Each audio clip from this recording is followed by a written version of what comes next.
오늘 들려드릴 이야기는 어느 평범한 할아버지에게 일어난 특별한 사건입니다.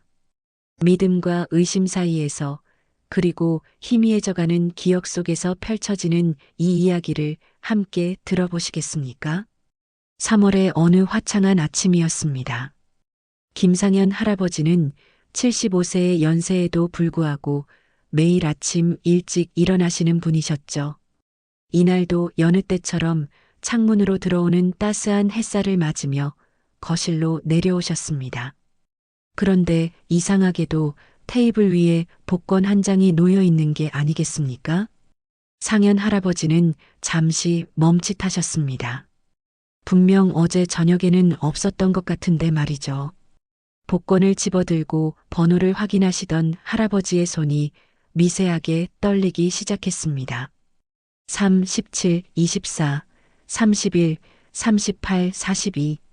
이 번호는 할아버지가 지난 20년간 한 번도 바꾸지 않고 매주 사오던 그 특별한 번호였습니다. 할아버지는 복권을 들고 중얼거리셨죠. 이 번호, 분명 내가 산 복권 번호와 같은데. 그런데 영수증이 어디 갔지? 복권은 있는데 영수증이 없다니 이게 무슨 일일까요? 할아버지의 마음속에 작은 불안이 스며들기 시작했습니다. 이 복권 번호에는 특별한 의미가 있었습니다. 일주일 전으로 돌아가 보겠습니다. 상현 할아버지는 매주 화요일마다 동네 복권 판매점을 찾으셨어요. 작고 정겨운 그 가게는 조 사장님이 30년째 운영하고 계신 곳이었죠. 할아버지가 가게 문을 열고 들어서자 조 사장님이 반갑게 인사하셨습니다. 아, 상현 씨. 오늘도 같은 번호로 사시네요. 할아버지는 빙그레 미소를 지으며 대답하셨습니다. 응, 그냥 습관이야. 아내랑 매주 같이 사던 기억 때문이야. 조 사장님은 잠시 조용해지셨죠. 순자 할머니를 모르는 사람이 없었으니까요. 동네에서 가장 따뜻한 미소를 가지셨던 분, 3년 전에 세상을 떠나신 그분 말입니다. 순자 여사, 그립겠어요.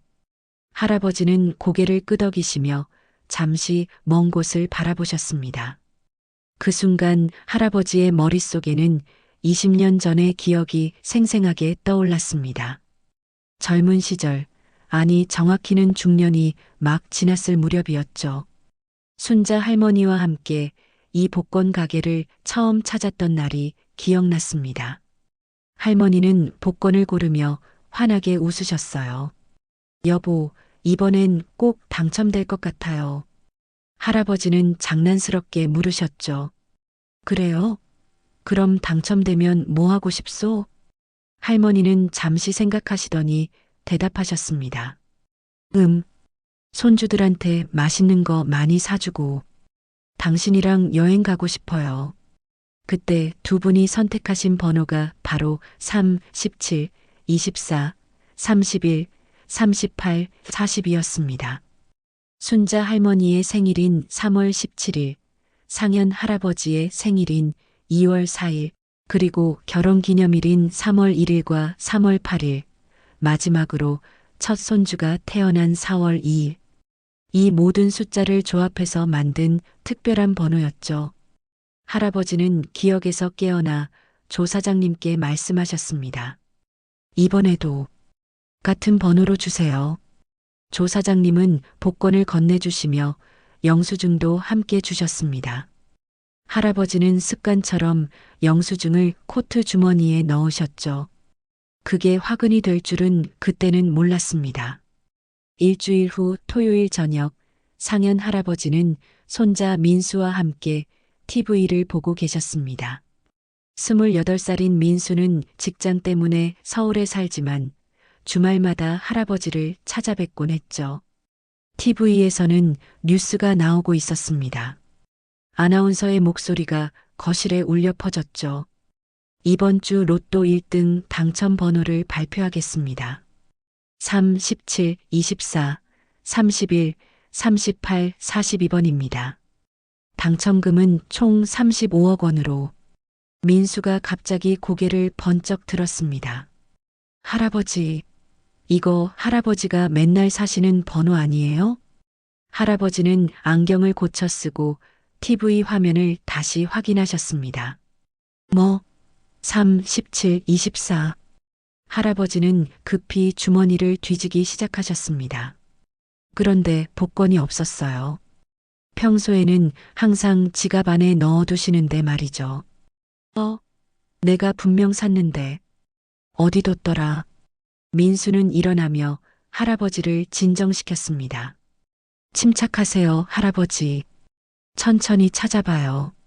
그렇게 할아버지와 민수는 집안 곳곳을 뒤지기 시작했습니다.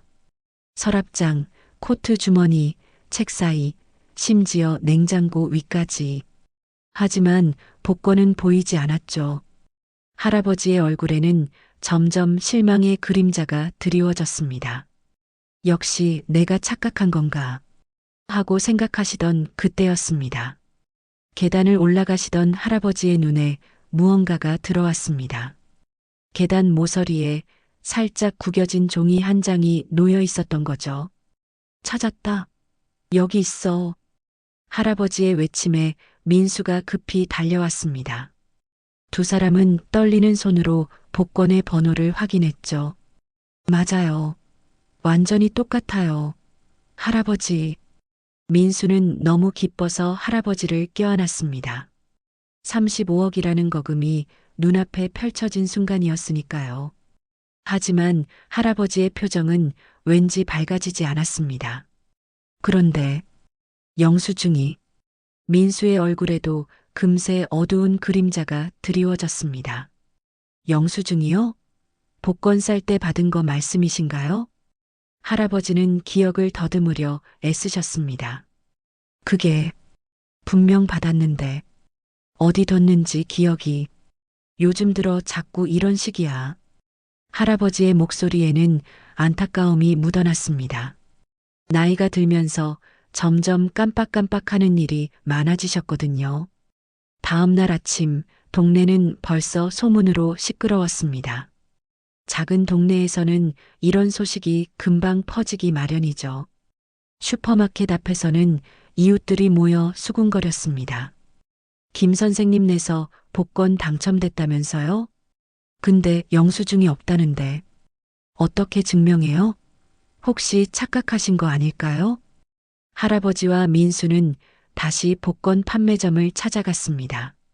조 사장님은 두 분을 보고 난처한 표정을 지으셨죠. 상현 씨, 제 기억으론 그날 사신 게 맞는 것 같긴 한데 공식적으로는 영수증이나 증빙이 있어야 해요. 복권 본사 규정이 그렇습니다. 할아버지는 애타게 말씀하셨습니다. 조 사장, 내가 매주 오잖아.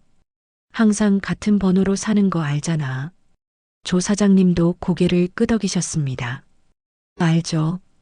20년을 그렇게 사셨으니까. 그런데 규정이 그래요. CCTV라도 확인해 봐야 할 것 같은데. 바로 그때였습니다. 가게 문이 열리며 정장을 차려입은 낯선 남자가 들어왔습니다. 40대 중반쯤 되어 보이는 그 남자는 할아버지를 보자마자 다가왔죠. 김상현 선생님이십니까? 할아버지는 경계심을 품고 물으셨습니다. 누구시죠? 남자는 명함을 꺼내며 공손하게 말했습니다. 저는 복권 당첨 관련 법률 자문을 전문으로 하는 사람입니다. 혹시 그 복권 정말 선생님 것 맞습니까? 할아버지는 잠시 머뭇거리다가 대답하셨습니다. 네, 것 같은데. 남자의 눈빛이 날카로워졌습니다. 같은 데가 아니라 확실해야죠. 영수증은요? 민수가 끼어들었습니다. 할아버지, 이 사람 누구예요? 남자는 웃으며 설명했습니다. 혹시 모를 법적 분쟁에 대비해서 도와드리려고 왔습니다. 물론 당첨금의 일정 부분을 성공 보수로 받긴 하지만 확실하게 처리해 드릴 수 있습니다. 할아버지는 혼란스러운 표정으로 고개를 저으셨습니다. 난 잘 모르겠어. 그냥 내 복권인 것 같은데. 민수는 더 이상 지체할 수 없다고 판단했습니다. 조 사장님께 CCTV 영상을 확인해 달라고 부탁했죠. 판매점 뒤편 작은 사무실에서 세 사람은 컴퓨터 모니터를 들여다봤습니다. 조 사장님이 일주일 전 화요일 영상을 찾아 재생했습니다. 여기 일주일 전 화요일이죠? 화면에는 상현 할아버지가 가게에 들어오시는 모습이 나타났습니다. 익숙한 모습으로 조 사장님께 복권을 구매하시는 장면이었죠. 민수가 화면을 가리키며 외쳤습니다. 저기요. 할아버지가 복권 받으시는 거 보이죠? 할아버지는 화면을 뚫어져라 바라보셨습니다. 그래. 맞아. 그런데 더 중요한 장면이 나왔습니다. 화면 속 할아버지가 영수증을 받아서 코트 주머니에 넣는 모습이 보였던 거죠. 민수가 흥분해서 물었습니다. 영수증도 받으셨어요? 할아버지, 그날 입으신 옷 어디 있어요? 할아버지는 잠시 생각하시더니 얼굴이 하얗게 질렸습니다. 아, 세탁소에. 두 사람은 급히 동네 세탁소로 달려갔습니다. 할아버지는 지난주에 코트를 세탁소에 맡기셨던 게 기억났거든요. 세탁소 주인은 친절하게 세탁이 끝난 코트를 가져다 주었습니다. 아, 이거요? 세탁은 끝났는데. 주인이 주머니를 확인하더니 구겨진 종이 한 장을 꺼냈습니다. 하지만 그 영수증은 물에 젖어서 글씨가 많이 번져 있었어요. 이거 물에 좀 젖었네요. 죄송합니다. 할아버지는 영수증을 펼쳐보셨지만 번호가 거의 보이지 않았습니다. 번호가 잘 안 보여. 민수는 포기하지 않았습니다. 스마트폰을 꺼내 영수증 사진을 찍고 확대하고 밝기를 조절했죠. 그리고 마침내 할아버지, 여기 날짜 3월 15일 맞죠? 할아버지가 고개를 끄덕이셨습니다. 그래. 민수는 계속 화면을 확대하며 분석했습니다. 그리고 여기 3. 희미하지만 일이 보이고 24. 번호가 조금씩 보여요. 완벽하지는 않았지만 희미하게나마 복권 번호의 흔적을 찾아낸 것이었습니다.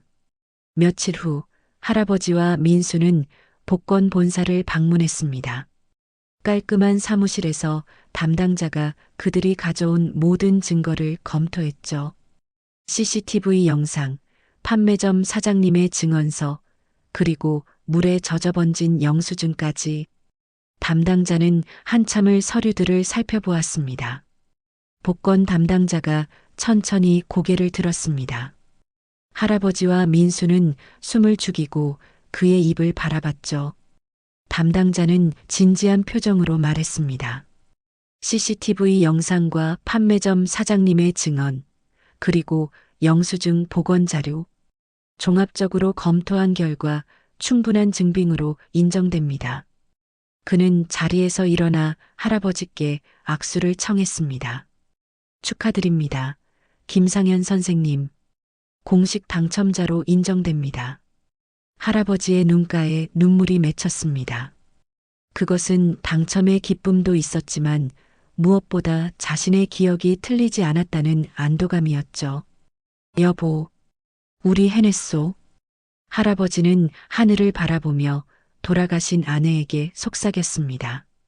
그날 저녁 동네에서는 할아버지의 당첨을 축하하는 작은 모임이 열렸습니다.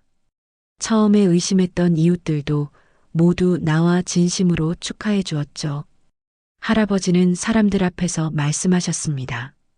여러분, 이 돈은 혼자만 쓸 게 아닙니다. 우리 동네 경로당도 고치고 아이들 장학금도 만들겠습니다. 그리고 무엇보다 할아버지는 손자 민수를 바라보셨습니다. 이번 일로 우리 가족이 얼마나 소중한지 다시 한번 깨달았습니다. 그게 진짜 복권이 아닐까요? 민수는 할아버지의 어깨를 감싸며 말했습니다. 할아버지, 할머니도 기뻐하실 거예요. 할아버지는 하늘을 보며 미소 지으셨습니다. 그래, 우리 번호였으니까. 우리가 함께 꿈꿨던 그 번호. 그날 밤 할아버지는 옛날 사진첩을 꺼내셨습니다. 젊은 시절 순자 할머니와 복권 가게 앞에서 찍은 사진이 있었죠. 두 사람은 환하게 웃고 있었습니다. 할아버지는 그 사진을 쓰다듬으며 중얼거리셨습니다. 여보, 우리 복권 당첨됐소. 그런데 알겠소? 진짜 당첨은 당신과 함께했던 그 모든 시간이었던 것 같소? 이 이야기는 우리에게 묻습니다. 진정한 행운이란 무엇일까요? 큰 돈을 얻는 것일까요? 아니면 함께 꿈꾸고, 함께 기억하고, 함께 이겨내는 그 과정 자체가 행운일까요? 김상현 할아버지는 그 답을 찾으신 것 같습니다. 흐려지는 기억 속에서도, 의심의 눈초리 속에서도 끝까지 포기하지 않고 진실을 찾아낸 것. 그리고 그 과정에서 가족과 이웃의 소중함을 다시 깨달은 것. 어쩌면 그것이 35억 원보다 더 큰 행운이 아니었을까요?